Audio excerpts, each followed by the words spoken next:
Here's a look at what's going on for our area. Severe chances into the evening.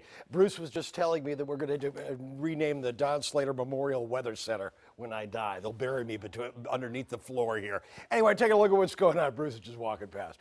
Anyway, here's a look at what's going on. You learn this stuff on the web, don't you? Severe chances into the evening, yes, we've got them.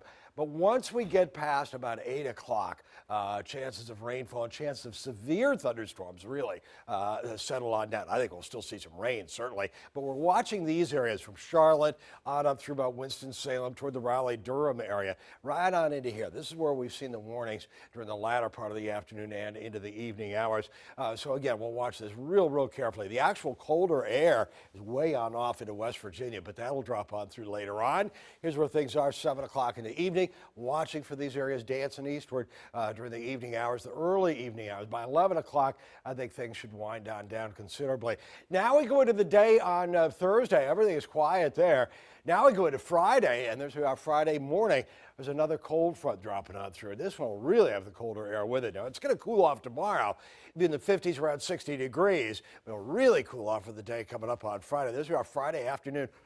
Snow, yeah, it could happen, but chances are it won't be anything big and it's not going to stick. But that's just to show you how cold the air is moving on in and how dynamic the storm system is, the cold front is, bringing it on into the region. So it's a limited time range for severe weather in our area, and it's going to be during the early evening hours and through around 8 o'clock. So again, we're not far away from that as of the time that I'm taping this for you. We're at 6:35, 6:40. Here's where things are. Again, I want to show you what's going on with that future track computer model. I do tend to think it's got this rainfall a little bit too far north. This stuff to the west should be a little bit farther eastward. There's where things are by 8 o'clock. Watching for any kind of a backward shaped C moving on through. And we're seeing it a little bit toward 8, 9 o'clock. But again, it's nothing real big into the Hampton Road cities. 10 o'clock in the evening, things are winding down. There's a wind shift line here, still a southerly wind. And then the real cold front arrives later on at night. There's where things are at the midnight hour. On to 2 o'clock in the morning, still some scattered rainfall. And by 4 o'clock in the morning, we're looking at that rainfall to come to an end. And the cooler air has dropped on in. We'll start out windy. Now, I'm going a little warmer than this. I think it'll be 55, 60 degrees during the afternoon coming up on Thursday. We move into Friday, starting out mild. And then what is this? Here's that cold front.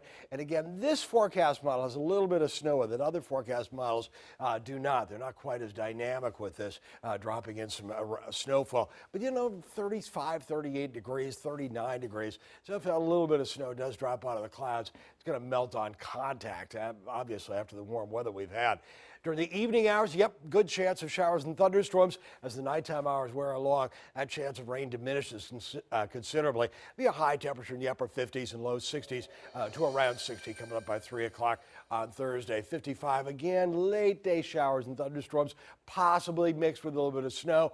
Definitely cooler for Saturday, warming back up for Sunday into next week.